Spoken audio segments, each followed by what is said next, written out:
حدیث نمبر 251 251 عن ابی بکر بن عبد الرحمن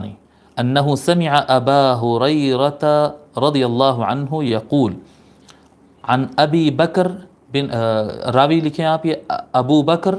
بن عبد الرحمن، یہ نیا نام ہے، ابو بکر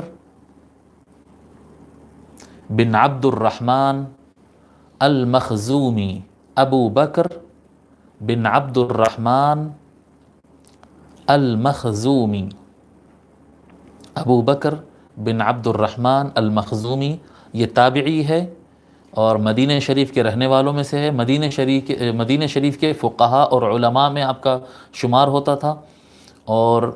آپ کی وفات 94 ہجری کو ہے۔ ابو بکر بن عبد الرحمن المخزومی کا انتقال 94 ہجری کو ہوا۔ ابو بکر بن عبد الرحمن روایت کرتے ہیں کہ وہ حضرت سیدنا ابو ہریرہ رضی اللہ تعالی عنہ کو فرماتے ہوئے سنے، کان رسول اللہ صلی اللہ علیہ وآلہ وسلم اذا قام الى الصلاة یکبر حین یقوم، حضرت ابو ہریرہ رضی اللہ عنہ کہتے ہیں کہ رسول اللہ صلی اللہ علیہ وآلہ وسلم جب نماز کے لیے اٹھتے تو جب کھڑے ہوتے قیام کرتے ہیں تو وہ اللہ اکبر کہتے، ثم یکبر حین یرکع، پھر آقا صلی اللہ علیہ وسلم جب رکوع میں جاتے ہیں تو تکبیر اللہ اکبر کہتے، جب اٹھتے ثم یقول سمع اللہ لمن حمدہ حین یرفع صلبہ من الرکعہ، جب حضور صلی اللہ علیہ وسلم رکوع سے اٹھ کر اپنی کمر کو سیدھی کر لیتے یعنی سیدھا کھڑے ہو جاتے تو سمع اللہ لمن حمدہ کہتے، سمع اللہ لمن حمدہ یہ الفاظ کہتے، ثم یقول وہو قائم، اور سیدھا کھڑے ہو کر آقا علیہ الصلوۃ والسلام ربنا لک الحمد کہتے، اٹھتے ہوئے سمع اللہ لمن حمدہ کہتے اور پورا اٹھ جانے کے بعد ربنا لک الحمد کہتے۔ قال عبداللہ ولک الحمد، راوی عبداللہ کہتے ہیں کہ الفاظ ولک الحمد ہے۔ اب عبداللہ کون ہے یہ بیچ میں، ان کے بارے میں بھی لکھیں، بیچ میں ایک راوی آ گئے، یہ ہے عبداللہ، ان کے بارے میں لکھیں ابو صالح عبداللہ بن صالح، ابو صالح عبداللہ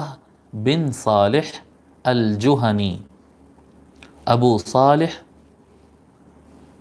عبداللہ بن صالح الجہنی، ان کی شہرت ہے کاتب اللیث، لیث ایک بہت بڑے تابعی فقیہ گزرے ہیں، بہت بڑے اکابر میں سے مانے جاتے، تابعین میں اور فقہ کے میدان میں ان کو بہت بڑا مقام حاصل ہے، ان کے رائٹر مانا جاتا، ان کے کاتب، وہ اپنے فتاوی اور اپنے ریسرچ ان سے لکھواتے تھے، تو کاتب اللیث کے نام سے آپ مشہور ہیں اور مصر کے علماء کے آپ بڑے ہیں۔ ابو صالح عبداللہ بن صالح الجہنی شیخ المصریین کہا جاتا تھا ان کو، مصر علماء مصر کے یہ شیخ اور بڑے مانے جاتے تھے۔ آپ کا انتقال 223 کو ہوئی ہے، 223 کو آپ کا انتقال ہوا، 223 کو آپ کا انتقال ہوا عبداللہ کا۔ تو یہ جملہ اعتراضیہ ہے، بیچ میں آنے والا ایک جملہ ہے یہ، قال عبداللہ ولک الحمد، یعنی اس روایت کے اندر جو حضرت ابو بکر بن عبد الرحمن روایت کر رہے ہیں کہ حضور اکرم صلی اللہ علیہ وآلہ وسلم ربنا لک الحمد کہتے، حضرت عبداللہ کہتے ہیں کہ لک الحمد نہیں، ربنا ولک الحمد ہے وہاں پر لفظ۔ پھر اس کے بعد حضرت ابو بکر کی روایت آگے جا رہی ہے، حضرت ابو بکر بن عبد الرحمن کی روایت آگے چل رہی ہے، ثم یکبر حین یہوی، پھر حضور صلی اللہ علیہ وآلہ وسلم جب سجدے کے لیے نیچے جاتے تو اللہ اکبر کہتے، ثم یکبر حین یرفع رأسہ، پھر جب وہ سجدے سے سر اٹھاتے تو اللہ اکبر کہتے، ثم یکبر حین یسجد، پھر دوبارہ جب سجدہ کرتے تو اللہ اکبر کہتے، ثم یکبر حین یرفع رأسہ، جب دوسرے سجدے سے اٹھتے تو پھر اللہ اکبر کہتے،